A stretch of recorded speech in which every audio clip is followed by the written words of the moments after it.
আজকে নির্বাচনকে সামনে রেখে যখন শব্দ চয়নে আমরা একে অপরকে শত্রু বানানোর চেষ্টা করছি এবং বিভিন্ন শব্দের মাধ্যমে একে অপরকে আঘাত করার চেষ্টা করছি, সেই সময় আমাদের মধ্যে একটা দূরত্ব সৃষ্টি হচ্ছে এবং এই দূরত্বটার সুযোগ নেবে হচ্ছে আওয়ামী লীগ। এই দূরত্বের সুযোগে মেজর সাদিকরা জন্ম নিবে, যারা বসুন্ধরায় বসে গেরিলা ট্রেনিং দিবে। সাদিক সাহেবের স্ত্রী কোঅর্ডিনেট করবে, দিল্লি থেকে অর্থ আসবে, অস্ত্র আসবে, নতুন করে গেরিলা হামলা হবে, আর আমরা ক্ষমতার লোভে নিজেরা মারামারি করতে থাকবো। এই জায়গাটা একটু সংযত হতে হবে। একটা মানুষ পিআর পছন্দ করতেই পারে, তার ব্যক্তিগত অধিকার আছে। আরেকটা মানুষ পিআর পদ্ধতি পছন্দ করবে না, সেটাও তার ব্যক্তিগত অধিকার।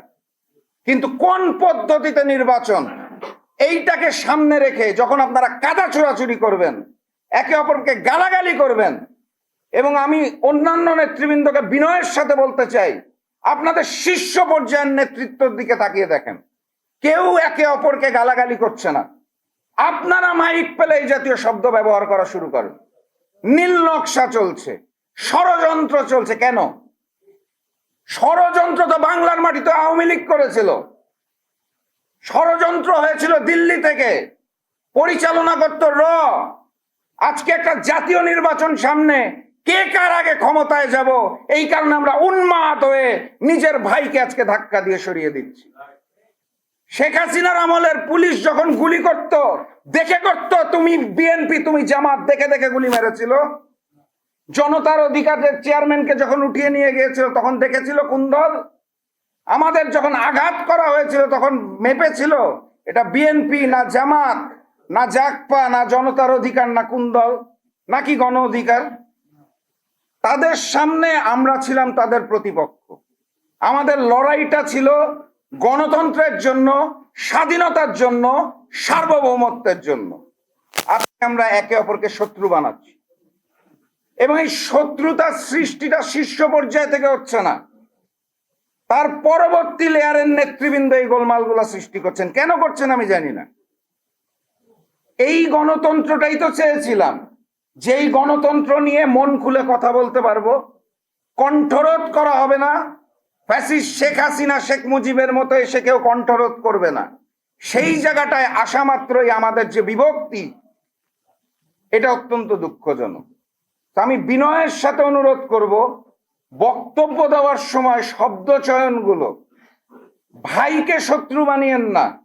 কালকে যদি দিল্লি থেকে আক্রমণ আসে, কালকে যদি আওয়ামী লীগ আক্রমণ করে, ওই বিএনপি, জামাত, ইসলামী আন্দোলন, গণ অধিকার পরিষদ, জনতার অধিকার পার্টি, জাগপা, এমনকি এনসিপি, সবাইকে একসাথেই দাঁড়াতে হবে। আপনি বাদ দিতে পারবেন তখন? ওই পাশ থেকে যদি গেরিলা হামলা আসে, তখন আপনি বাছাই করবেন যে আপনি এনসিপির, আপনি হাঁস খেতে চেয়েছেন, আপনাকে নিব না যুদ্ধে, মানা করবেন? নাকি বলবেন যে আপনি শিবির, শুনেছি আপনি এক সময় রক কাটতেন, আপনাকে নিব না সাথে যুদ্ধে?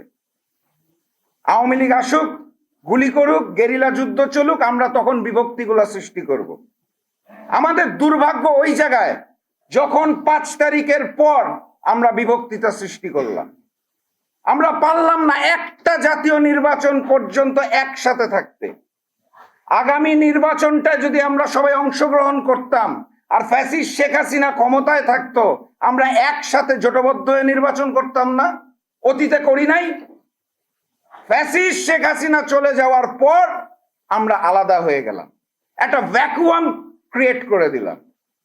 আমরা তো পারতাম সবাই একসাথে থাকতে, একসাথে আগামী জাতীয় নির্বাচনটায় অংশগ্রহণ করে একসাথে 5 বছর দেশটাকে সংস্কার করা, রাষ্ট্রটাকে মেরামত করা এবং আওয়ামী লীগকে চিরতরে নিশ্চিহ্ন করতে পারতাম। আমরা পারতাম 5 বছর সবাই একসাথে ক্ষমতায় থেকে ভারতীয় আধিপত্যবাদকে নিশ্চিহ্ন করতে। কিন্তু দুঃখজনক হলেও সত্য, আমাদের বিভক্তিটা হয়ে গেছে।